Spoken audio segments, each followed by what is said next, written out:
The freezing rain hammered against the windows of the Chicago office building, each drop exploding like tiny grenades against the glass. It was mid-January, a Thursday that felt more like a sentence than a day. I hunched over my keyboard, my fingers flying across the Excel spreadsheet as I tried to untangle a supply chain crisis that threatened to derail shipments to 3 continents. The fluorescent lights above buzzed with their usual headache-inducing frequency, and somewhere down the hall, a printer jammed for the 3rd time that afternoon. My phone lit up. "Mom." My face softened immediately, and I grabbed the phone with one hand while saving my work with the other. I'd just wired $4,000 that morning, every penny of my carefully hoarded bonus, to book the family's flights to Italy for Nicole's wedding at Lake Como. The smile that spread across my face was genuine, warm, the smile of someone who still believed that taking care of family meant something. "Hi, Mom. Did you get the—" "Abigail, honey, there's been a small change to the sleeping arrangements at the villa." Juniper Rhodes' voice had that particular chirpy tone she used when delivering bad news, the same tone she'd used when I was 12 and she had accidentally donated my entire rock collection to Goodwill. "The groom's business partner, he's very important, dear. Invested in Marcus's startup. Well, we gave him your room." My fingers stopped moving, the Excel sheet blurred in front of my eyes. Outside, the gray sky seemed to press closer to the window. Where am I supposed to sleep? "Oh, you're so resourceful, sweetheart. There's a perfectly nice youth hostel about 5 miles from the villa. I looked it up online, and it has excellent reviews. Well, mostly excellent. 3.5 stars. The blood drained from my face. A youth hostel. While my older sister Nicole and her fiancé Marcus stayed in the master suite. While my younger sister Emily occupied the room with the lake view. While my parents took the guest cottage. "Mom, I just sent you $4,000 for the tickets this morning. Did you—" There was a pause, a very long pause. I could hear her breathing on the other end, could practically see her fidgeting with her pearl necklace, the one I had helped her find when she'd misplaced it last Christmas. "Well, about that, honey. Emily really needed good photos for her Instagram. You know how important her influencer career is. The lighting in economy is just terrible, all those overhead bins and cramped seats. So I used that money to upgrade her to first class. It was only $4,000 and it made such a difference. She's going to tag the airline and everything." My hand tightened around the phone. The office suddenly felt too small, too hot, despite the winter cold seeping through the old windows. And my ticket? My ticket. "Oh, you always figure things out, Abigail. You're so good at finding deals. There's an economy flight with 3 different layovers, one in Newark, one in Reykjavik, and one in Frankfurt that gets you there just in time for the reception, so you can choose one. It's only 17 hours of travel time. You might miss the ceremony, but honestly, you've seen Nicole in a wedding dress at all her bridal showers. And you don't mind the flying economy, do you? You're not fussy like Emily." The words landed like physical blows. "You always figure things out." My vision tunneled. In my mind, a slideshow began to play. 10 years of memories flickering past like a demented PowerPoint presentation. Filing their taxes every April because Dad couldn't figure out TurboTax. Resetting the Netflix password monthly because Mom kept forgetting it. Driving across town at midnight to pay Dad's parking tickets before they went to collections. Explaining to Emily how to dispute a credit card charge. Teaching Nicole how to use mail merge for her wedding invitations. Fixing the Wi-Fi router. Programming the thermostat. Updating their phones. Remembering everyone's birthdays, sending the Christmas cards, booking the restaurants, making the reservations. You always figure things out. Not "thank you." Not "we appreciate you." Not "what would we do without you." You always figure things out. Because I was a utility. A free service. A tool to be used and put away when no longer needed. My phone buzzed against my ear. An email notification. I pulled the phone away from my face and looked at the screen. Confirmation. First class upgrade. Emily Rhodes, ORD to MXP. $4,127.50. There it was. The confirmation email, sent to the family email account that I managed because no one else could remember to check it. My $4,000. My bonus that I'd earned by working 16-hour days during the port strike. The money I'd saved by bringing packed lunches and skipping coffee shops and walking instead of taking Ubers. Converted into champagne and lie-flat seats and warm towels for my 24-year-old sister, who had never worked a full-time job in her life. Something inside my chest didn't break. It didn't shatter. It didn't crack. It froze. Like water turning to ice, every warm feeling I'd ever had toward my family crystallized into something hard and cold and permanent. The temperature in my chest dropped to 0, and I felt a clarity I'd never experienced before. "Honey? Are you still there? Abigail?" I didn't scream.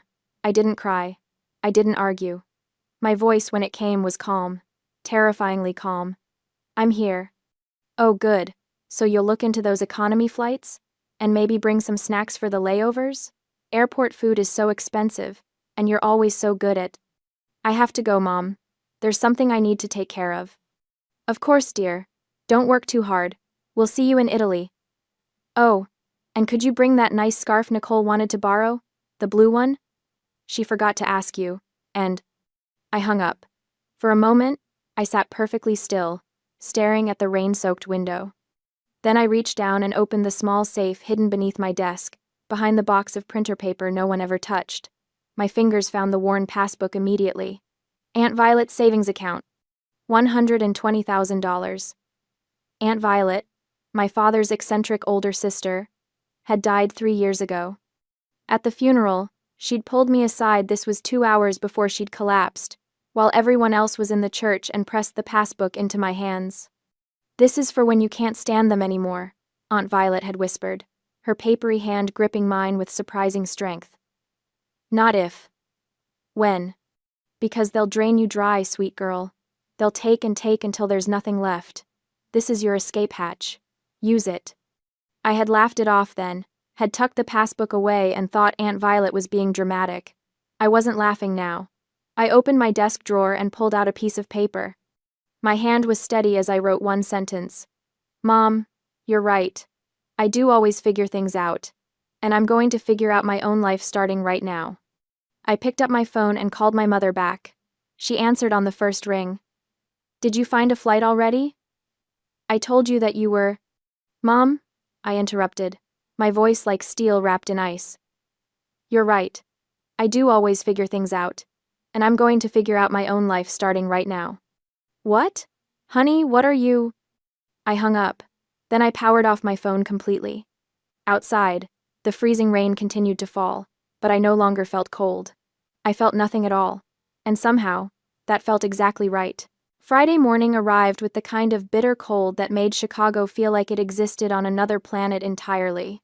I walked into the office building wearing the same clothes I'd worn yesterday, having spent the night on my couch, staring at the ceiling, making lists. My resignation letter was printed and sitting in a manila envelope tucked under my arm. Hunter Vance's office was on the corner of the 14th floor, all glass walls and expensive furniture that he'd expensed to the company. I could see him through the window, leaning back in his leather chair, feet on the desk, talking loudly on his phone, probably taking credit for someone else's work. Again, I didn't knock. Just walked in and placed the envelope on his desk. Hunter looked up, irritated at the interruption. He held up one finger, "Wait," and continued his conversation. Yeah, we crushed that logistics problem. I stayed up all night working on it. My team is solid, but you know how it is. I have to do the heavy lifting myself." I had worked until 2 in the morning on that problem. Hunter had been at a sports bar. He finally ended the call and picked up the envelope, pulling out the single sheet of paper. His eyes scanned it, and then he looked up at me with a smirk that made my skin crawl. "Immediate resignation? What, you get a better offer?" "Something like that." Hunter leaned back in his chair, that smirk widening into something predatory. "I don't think so, Rhodes. You signed a non-compete agreement. 12 months. You work for any logistics company in North America or Europe, and I will sue you into the ground. I'll make sure you never work in this industry again." It was a threat he'd used before to keep talented people trapped in his department, watching them slowly burn out while he stole their ideas and passed them off as his own. I picked up my box of personal items, the coffee mug Aunt Violet had given me, the small succulent that had somehow survived 3 years of office fluorescent lighting, the photograph of my college graduation. I looked at Hunter and smiled. "Don't worry, Hunter. I'm going to a place you don't even know exists on a map." His smirk faltered. "What's that supposed to mean?" "It means your non-compete specifies North America and Europe, but the world is bigger than your limited geography knowledge suggests. Have a nice life." I walked out of his office, leaving the door open behind me. I could hear him yelling something about professional courtesy, but I was already in the elevator, the doors closing on that chapter of my life. The next 48 hours were a blur of calculated destruction. By Friday noon, I'd sold my car to CarMax for $18,000 in cash. It was a low offer, but I took it without blinking. The weekend was spent in a frenzy of liquidation. I listed my furniture on Facebook Marketplace at prices so low they triggered a bidding war. Strangers came and went, hauling away my couch, my kitchen table, and my bed frame. By Sunday evening, my apartment echoed with emptiness. On Monday morning, I walked into my apartment leasing office and handed over $3,000 to break my lease immediately. The manager had looked at me like I was insane, citing the 60-day notice clause, but cash on the table had a way of bypassing bureaucracy. By noon on Monday, I was sitting in a bank branch that stayed open late, transferring every penny of my savings, the $18,000 from the car, the 3 years of careful saving, and Aunt Violet's $120,000 into an HSBC expat account that my parents knew nothing about, an account that couldn't be traced through the family's usual financial ecosystem. At 9 p.m., sitting in a coffee shop, I opened my laptop for the last time before selling it. I logged into my email and set up a scheduled message. One email, to be sent on the 1st of every month to my parents' email address. The message was simple. I am still alive, safe, and healthy. Do not waste time filing a police report. I will not reply to anyone. It was perfect. Proof of life without giving them any way to find me. They couldn't claim I was missing. They couldn't track me. I would be a ghost, present enough to exist, but impossible to reach. I scheduled the emails to send automatically for the next 5 years, then closed the laptop. At 10 p.m., I walked into a Verizon store and bought a cheap prepaid phone with cash. I spent 20 minutes transferring only the essential contacts, none of them family, then removed the SIM card from my old phone. I snapped it in half and dropped it in a trash can outside the store. At midnight, I was at O'Hare Airport, standing in line for a one-way ticket to Lima, Peru, South America. Not North America, not Europe. Hunter's non-compete didn't touch it, and Peru had something else: alpaca wool, leather goods, and textile suppliers that no one in Chicago had direct connections to. I'd been researching for months, looking for an edge, a way to build something of my own someday. That someday had just arrived early. The plane lifted off at 3 a.m. I watched the lights of Chicago shrink below me, then disappear into the darkness. Somewhere in that city, my phone was lying in a landfill, and my family was starting to panic. While I was gone, I could not see what was happening in Chicago. But based on the records, the angry voicemails I ignored, and what Nicole later confessed to me in tears, I can reconstruct exactly how the Rhodes family crumbled without me. 3 days after I left, back in Evanston, my father George sat at his computer, trying to log into his investment account to check on their portfolio, something I usually did for him every quarter.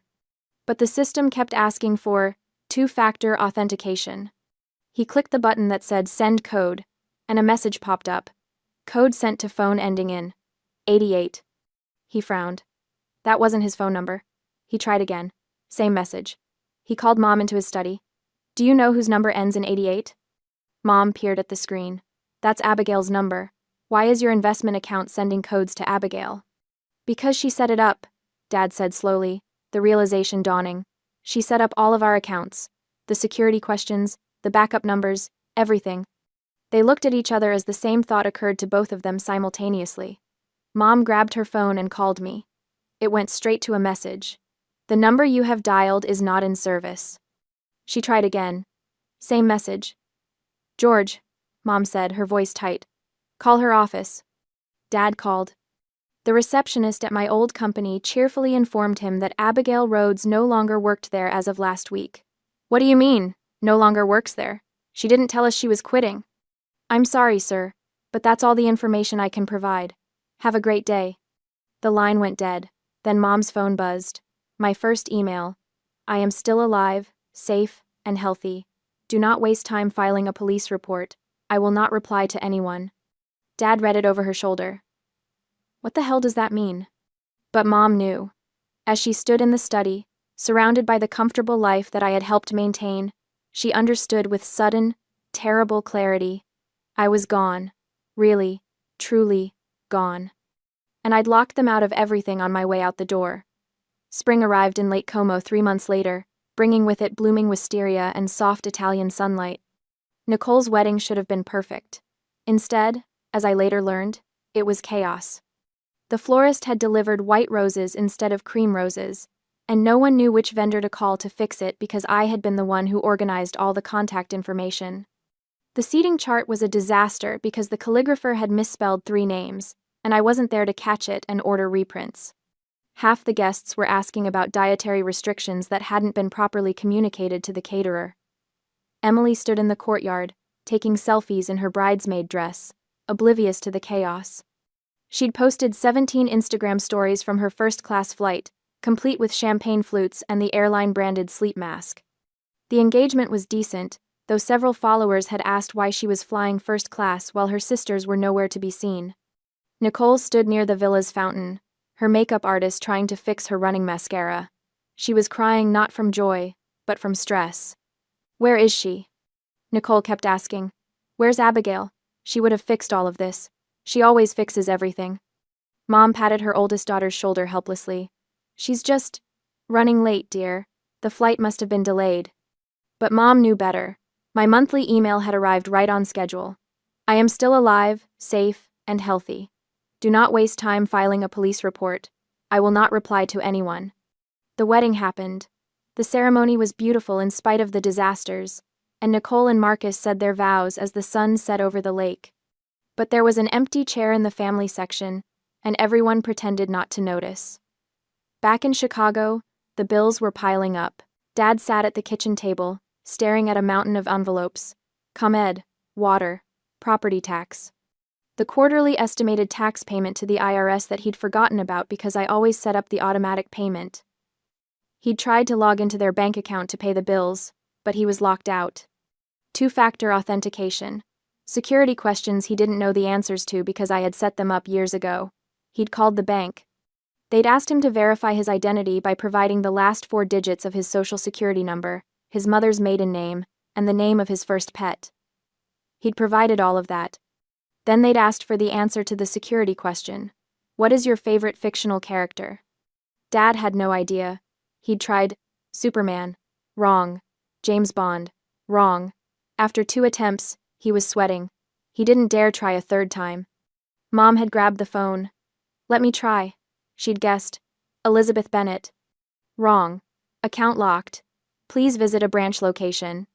They'd eventually had to go to a physical branch with 2 forms of ID and their marriage certificate to get temporary access. A process that had taken 3 hours and left Dad humiliated and furious. But the damage was already done. The IRS estimated tax payment had been due on April 15th. It was now June. The IRS's automated system had already calculated penalties for late payment, $500 per month, compounding interest at 6% annually. And because the payment triggered a review, an IRS agent had noticed that Dad had underpaid his taxes for the previous year as well. More penalties, more interest. The total bill, $98,000, due immediately. Dad's face had turned the color of old newspaper when he opened that letter. Emily, meanwhile, had continued her spending spree through Italy. Designer dresses from Milan, handbags from Florence, dinners at Michelin-starred restaurants that she charged to the family credit card, always tagging the restaurants and racking up likes. The credit card statement arrived. $53,000. Mom had actually gasped when she opened it. "Emily, what the hell is this?" Emily, lounging on the couch with her phone, had barely looked up. "What?" "Those were work expenses. Content creation. I need good backdrops for my posts." $53,000 of backdrops? "We don't have this kind of liquidity right now, Emily." "Mom, you don't understand influencer economics. I need to look successful to be successful. That's how it works." But the Rhodes cash flow was breaking. Dad had already taken out a loan against his 401k to pay the IRS. The credit card debt was pushing them into dangerous territory.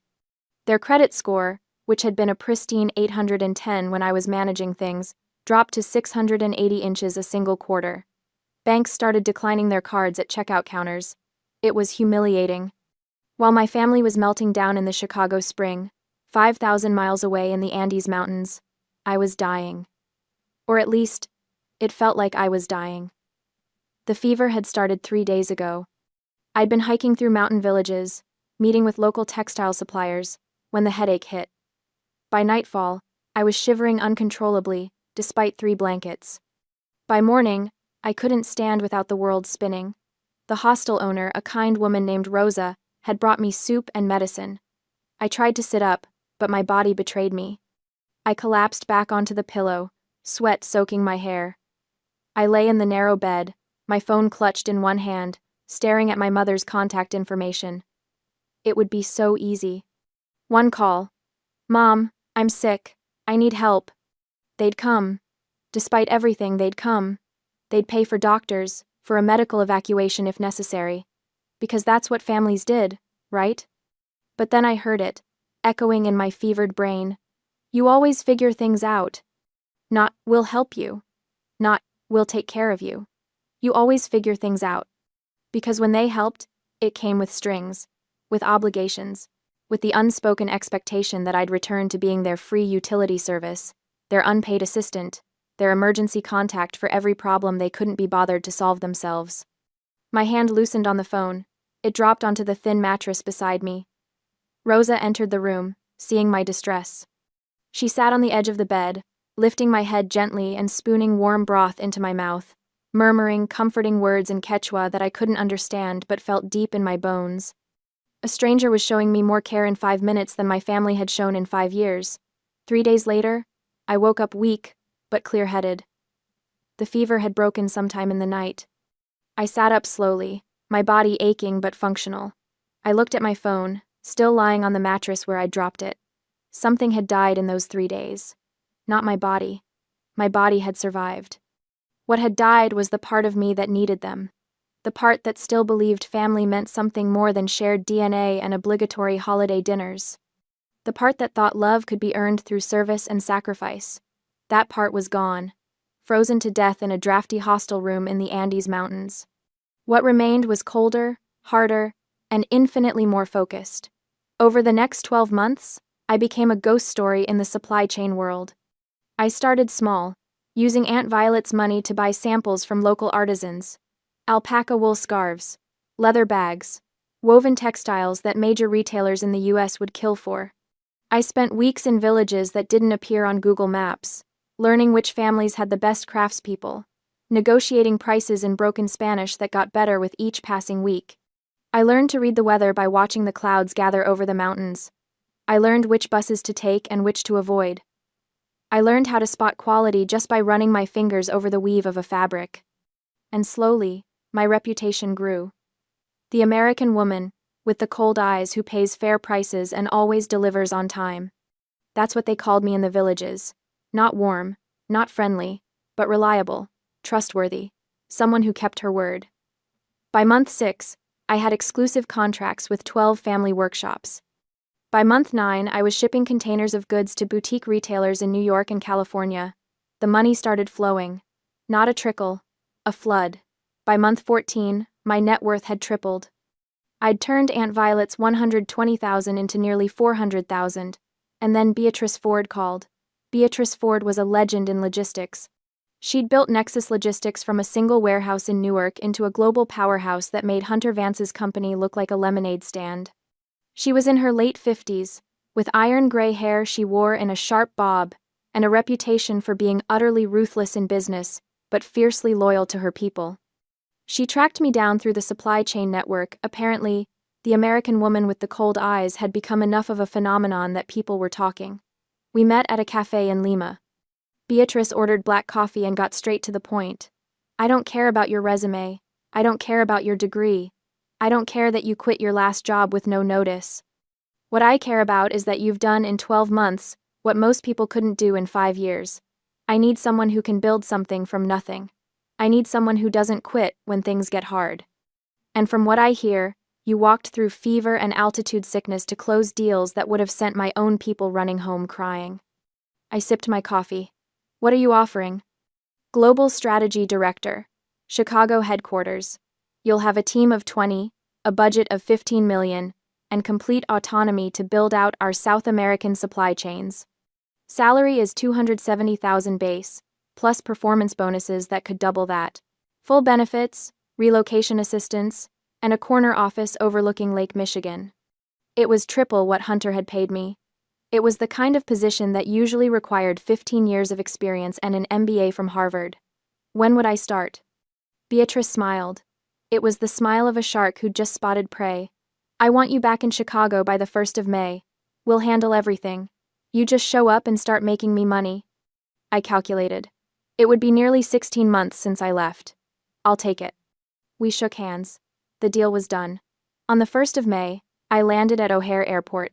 I'd left amidst freezing rain with 2 suitcases and a broken heart. I returned in the sunlight with 4 suitcases, $400,000 in assets, and a job that made my old position look like an unpaid internship. I didn't call my family. I didn't tell them I was back.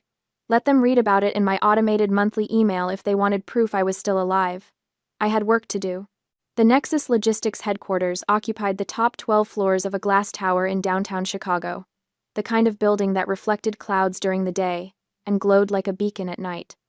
My office was on the 42nd floor, with floor-to-ceiling windows that offered a panoramic view of Lake Michigan. It was August, and I'd been there for 3 months. In that time, I'd restructured Nexus's entire South American supply chain, cut shipping costs by 22%, and secured exclusive contracts with manufacturers in Peru, Bolivia, and Ecuador. My team worshipped me. Beatrice sent me emails with subject lines like, "You're making me rich," in all caps. And Hunter Vance was losing his mind. I first became aware of Hunter's attention when one of my old colleagues, someone who'd stayed in touch despite the non-compete drama, sent me a warning text. "Hunter knows you're at Nexus. He just lost the Argentinian contract to us. He's furious. Be careful." I wasn't surprised. The logistics world in Chicago was small, and my success had made waves. I'd known he'd find out eventually. What I didn't expect was for him to come after my family. I didn't witness the meeting between Hunter and my sister, but Emily later confessed every pathetic detail in a desperate attempt to save herself. It played out like a bad movie script. Emily was desperate. The credit card bills had become unbearable. My parents had finally cut off all her cards, forcing her to actually work for the first time in her life. But influencer income was unpredictable, and her engagement had been dropping ever since she'd run out of exotic locations to post from. She was broke, resentful, and looking for someone to blame. So, when Hunter Vance slid into her Instagram DMs with an offer, she'd listened. They met at a Starbucks in Lincoln Park. Hunter was all smiles and charm, ordering her a $20 specialty drink and complimenting her latest posts. "Your sister really screwed me over," he said, stirring his coffee. "Left me high and dry, violated her non-compete, stole client contacts. I've been building a case, but I need proof." Emily leaned forward. "What kind of proof?" "Emails, chat logs, anything that shows she downloaded company information before she quit. I know she was using the family email sometimes for work stuff. If you could get me access to those emails, I could finally take her down." Emily's eyes narrowed. "What's in it for me?" Hunter pulled out an envelope and slid it across the table. Emily opened it. Inside was a stack of $100 bills. She counted quickly. $10,000. "Consider it a consulting fee," Hunter said. "And if my case succeeds and I can sue Nexus, there might be more where that came from." Emily had rationalized it easily. I had abandoned the family. I had left them to drown in debt and chaos. I deserved whatever was coming to me, and she needed this money. Deserved this money. After everything she'd been through. She took the envelope. 2 weeks later, Hunter filed a formal complaint with the Nexus Logistics Board of Directors. The email that arrived in my inbox was terse and cold. "Board meeting, Conference Room A, 2 p.m. Monday. Your presence is required. Bring legal counsel if desired." I sat in my office, reading the email 3 times. Then I opened the attached PDF. It was a masterpiece of manufactured evidence. Doctored emails showing me downloading client databases. Chat logs that appeared to show me discussing taking clients with me when I left. Timestamps on files that supposedly proved I'd stolen proprietary information. And it was all bullshit. But it was convincing bullshit. The kind that could get me fired. The kind that could destroy my reputation. The kind that could end my career before it had really begun. I picked up my phone and called my lead IT specialist, a brilliant woman named Carmen, who'd worked in digital forensics before joining Nexus. Carmen, I need you to pull the complete cloud audit trail for my user account from my last company. Everything. Every file access, every timestamp, every login. And I need it by Monday morning. That's 2 days, Abigail. I know. Can you do it? There was a pause. Then, for you? Hell yes. This is about that complaint, isn't it? Yes. Then let's bury whoever tried to bury you. Monday afternoon arrived with the kind of bright sunshine that made Chicago feel almost hopeful. I walked into conference room A, wearing a navy suit and carrying a laptop bag. The board of directors sat around a massive table, Beatrice at the head, 4 other executives flanking her, and Hunter Vance, sitting across from me with the smile of a man who thought he'd already won. Beatrice didn't waste time with pleasantries. Mr. Vance has brought serious allegations against Miss Rhodes. He claims she violated her non-compete agreement and stole proprietary information from his company before joining us. Mr. Vance, present your evidence. Hunter stood, clicking through a PowerPoint presentation that would have made any lawyer proud. The doctored emails, the fake timestamps, the manufactured chat logs. As you can see, Hunter concluded, Miss Rhodes systematically downloaded client information to her personal computer in the 2 weeks before her resignation. She then used that information to steal our clients after joining Nexus. This is clear theft of trade secrets, and I'm prepared to sue both her and this company for damages in excess of $10 million. The room was silent. Beatrice turned to me. Do you have anything to say? I stood up. I didn't look nervous. I didn't look scared. I looked like someone who'd been waiting for this moment. I do. I opened my laptop and connected it to the room's projection system. Mr. Vance's evidence is impressive. Unfortunately for him, it's also completely fabricated. I clicked. A dense spreadsheet appeared on the screen. This is the cloud audit trail for my user account from my time at Mr. Vance's company. It's an immutable log maintained by the cloud service provider Microsoft Azure, in this case. These logs cannot be altered, deleted, or modified by anyone, including system administrators. I highlighted a row in the spreadsheet. This is the file that Mr. Vance claims I downloaded on January 10th, 2 weeks before my resignation. The timestamp he provided shows the file was accessed at 2:15 p.m. on that date. I clicked again. However, the cloud audit trail shows something different. This file was actually created on April 3rd, 3 months after I had already resigned and left the country. Murmurs around the table. Hunter's face went pale. But here's the interesting part, I continued, my voice perfectly calm. The audit trail also shows that the file was created by someone using IT administrator privileges from Mr. Vance's own computer. He created a backdated file on his local machine, then tried to pass it off as evidence. Unfortunately for him, he forgot that cloud systems maintain separate, unalterable records. I clicked through more screens, each one showing discrepancies between Hunter's evidence and the actual cloud records. Every single piece of evidence Mr. Vance provided is fabricated. And I can prove it, down to the timestamp. The room erupted. One of the board members, a gray-haired man named Peterson, leaned forward. Mr. Vance, this is a serious accusation. Are you saying Miss Rhodes is lying about these cloud records? Hunter stood, his face red. Those records could be manipulated. She probably... They can't, Carmen said, stepping into the room. I had asked her to wait outside until needed. I'm Carmen Reeves, digital forensics specialist. I pulled these records directly from Microsoft servers with proper legal authorization. They're cryptographically signed and time-stamped. They cannot be altered. What Miss Rhodes is showing you is the objective truth. Beatrice's eyes narrowed. Mr. Vance, you came into my company and accused my employee of a crime, using fabricated evidence. Do you have anything to say for yourself? Hunter's mouth opened and closed. Then he tried a different tactic. Even if the files are wrong, she still violated her non-compete. She's working in logistics, and that's expressly forbidden. My non-compete specified North America and Europe, I interrupted. I spent a bit more than a year in South America, which falls outside that geographic restriction.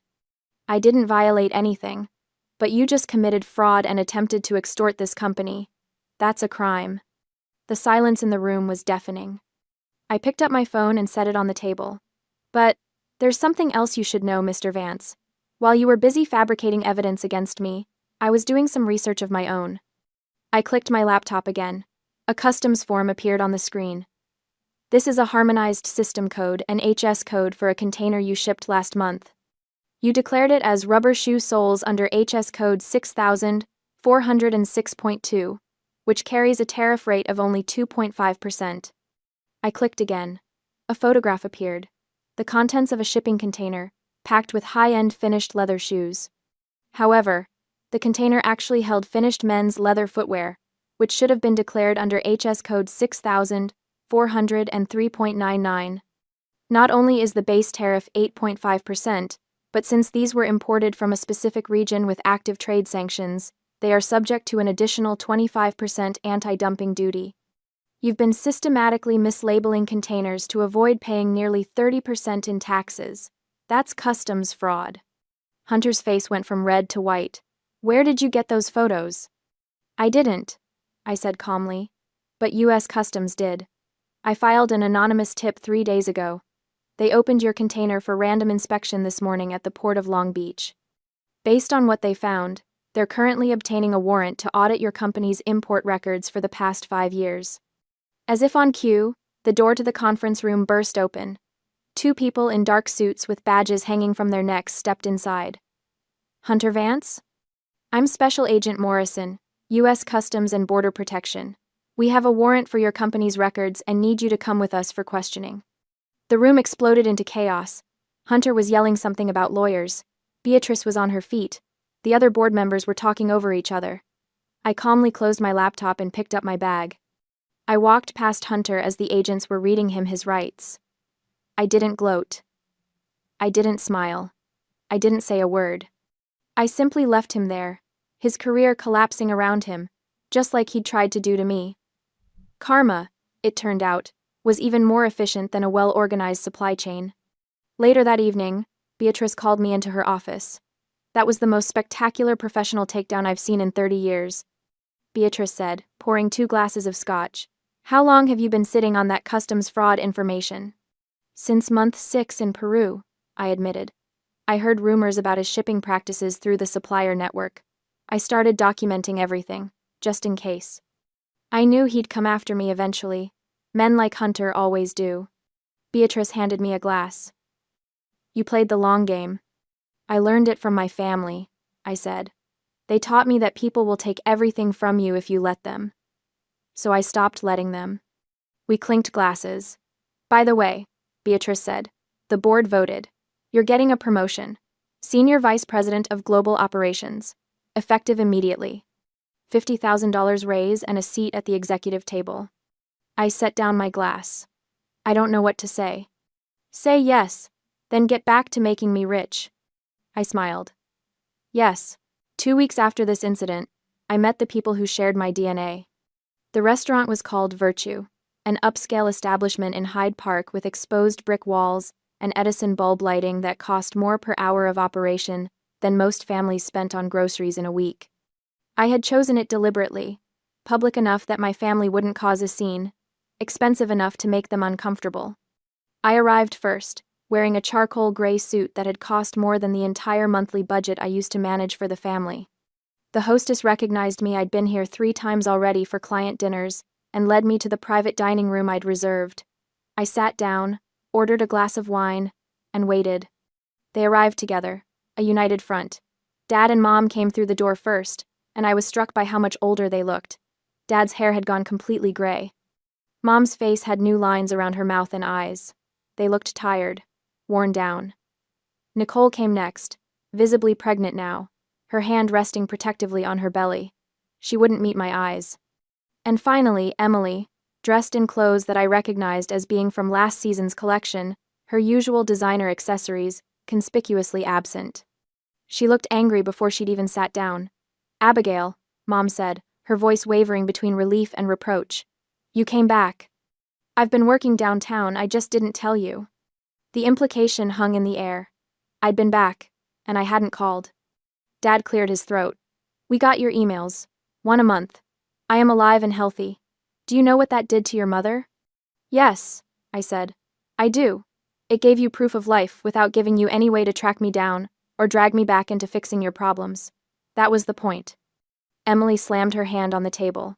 Your problems? Your problems? Do you have any idea what you did to us? Dad almost lost the house. Mom had a panic attack every time the phone rang. Nicole's wedding was a disaster. You're so selfish, Abigail. You just disappeared and left us all to suffer. I took a sip of my wine, perfectly calm. Left you to suffer? Or left you to handle your own affairs for the first time in your lives? We're family, Emily shouted. You don't just abandon family. Family, I repeated, my voice cold. Is that what we are, Emily? Because family doesn't steal $4,000 meant for plane tickets and use it to upgrade themselves to first class while leaving their sister to find a hostel. Family doesn't give away someone's bedroom to a stranger at their own sister's wedding. Mom flinched. That was a mistake, honey. We didn't think. No, you didn't think. You never do. You just assume I'll figure it out. Because I always do, right? The table fell silent. A waiter appeared with menus, sensing the tension but professionally ignoring it. They ordered quickly, mechanically. Nobody was really hungry. When the waiter left, I continued. But let's talk about family, Emily, since you brought it up. I reached into my bag and pulled out a manila envelope, yellowed with age. I placed it on the table. Emily's eyes went wide. She recognized it. No, Emily whispered. You wouldn't. Open it, I said to my parents. Dad reached for the envelope with shaking hands. He pulled out the contents. Police reports, court documents, lawyers' invoices. His face went slack as he read. Mom leaned over his shoulder, her hand flying to her mouth. 4 years ago, I said, my voice perfectly level, Emily got drunk at a party. She decided to drive home anyway. She lost control of the car, jumped a curb, and plowed into a parked 1965 Jaguar E-Type, totaled it, and then she fled the scene. Dad looked up, horrified. A hit and run? A felony hit and run with massive property damage, I corrected. The owner of that Jaguar was a litigious real estate mogul. He wanted blood. He wanted to press charges that would have left Emily with a permanent criminal record and potentially prison time. Emily was crying now, silent tears streaming down her face. She came to me, I continued, begged me not to tell you, said it would kill you. So I liquidated my entire savings account.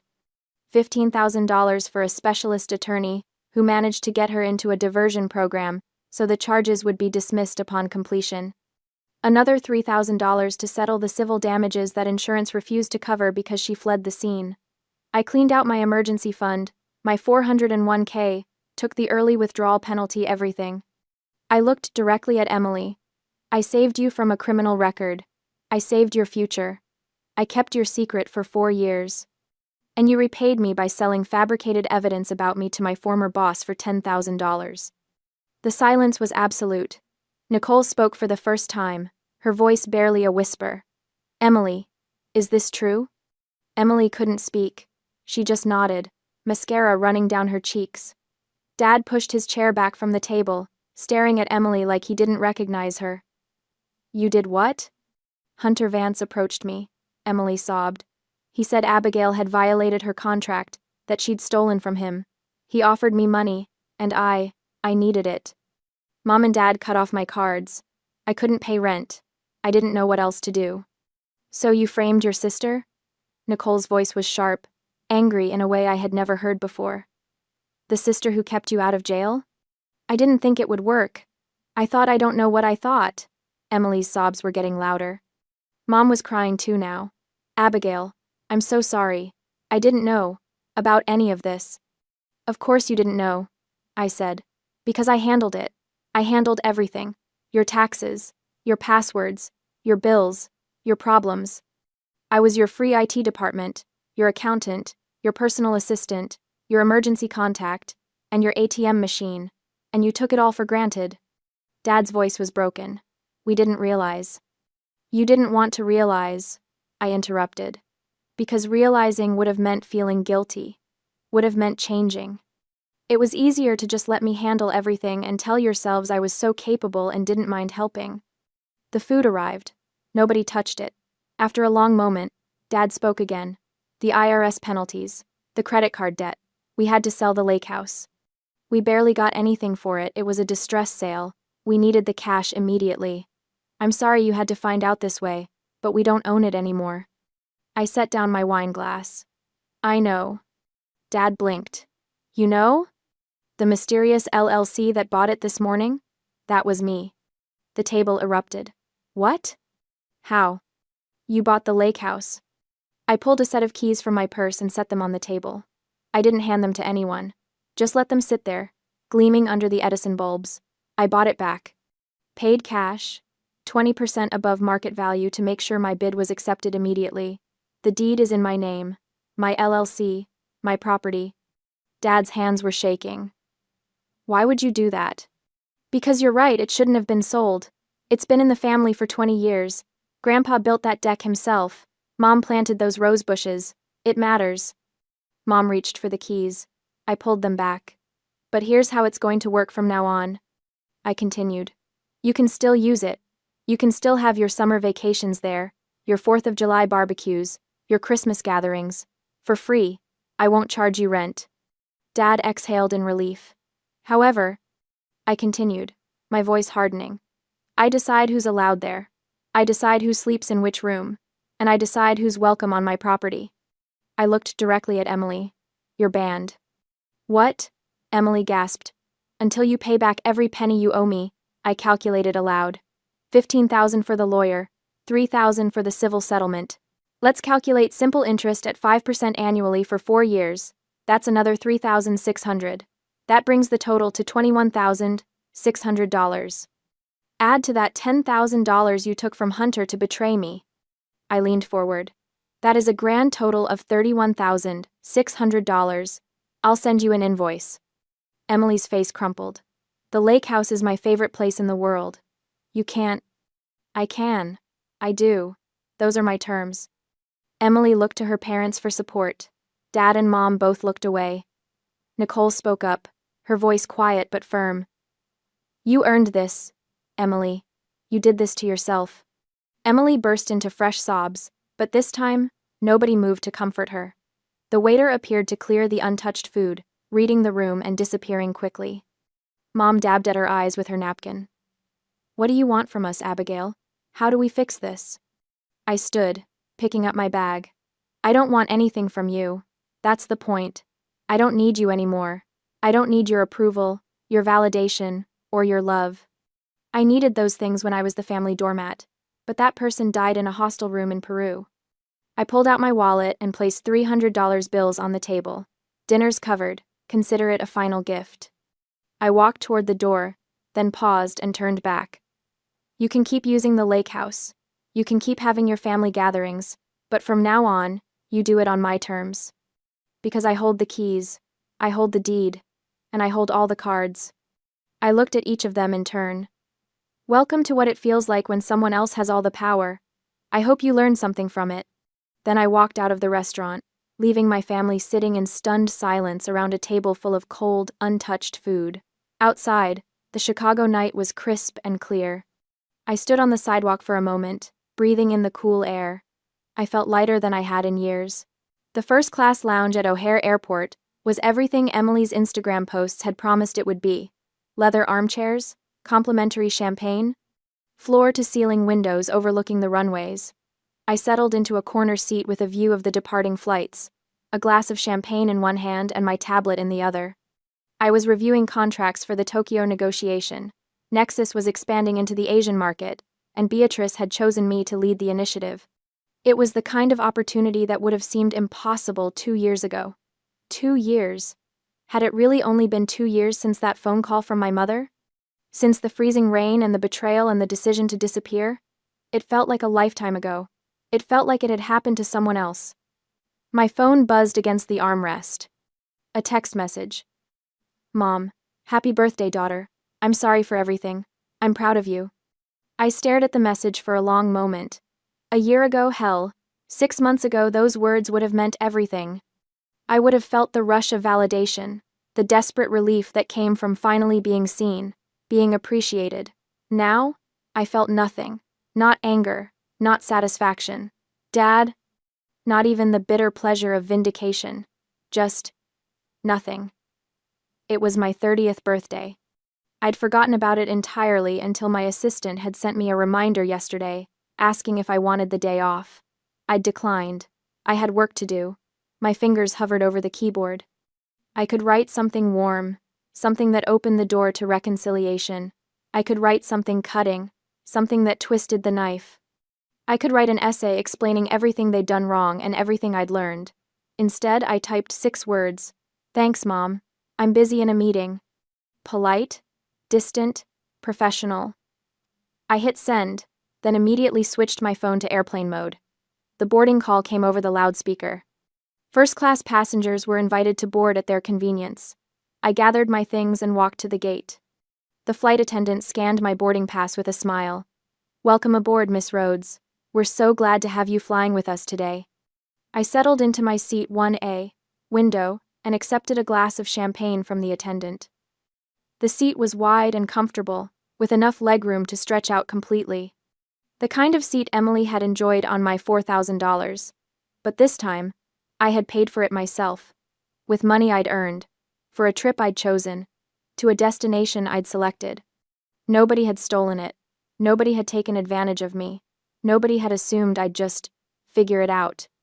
The plane pushed back from the gate, and I looked out the window as Chicago began to shrink below me. I could see the lake, dark blue in the afternoon sun. Could see the skyline, the buildings where I'd worked and struggled and finally succeeded. I thought about the lake house, about my parents, probably planning their summer vacation there, walking on eggshells, wondering if I'd change my mind. About Emily, working whatever job she'd managed to find, calculating how long it would take to save $31,000 on an influencer's uncertain income. About Nicole, who'd called 3 days after the dinner to apologize. Who'd admitted she'd always known the family took advantage of me but had been too comfortable with her own golden child status to say anything. Who'd asked if we could start over, as real sisters this time, not as user and utility. I had said maybe. I wasn't ready to close that door completely. But I wasn't ready to open it wide either. The plane lifted off, pressing me gently back into my seat. Through the window, I watched Chicago disappear into the distance, becoming just another city on the map. I wasn't running anymore. I wasn't hiding. I was simply living my own life, on my own terms, answerable to no one but myself. I closed my eyes and smiled. For the first time in my entire life, I was free.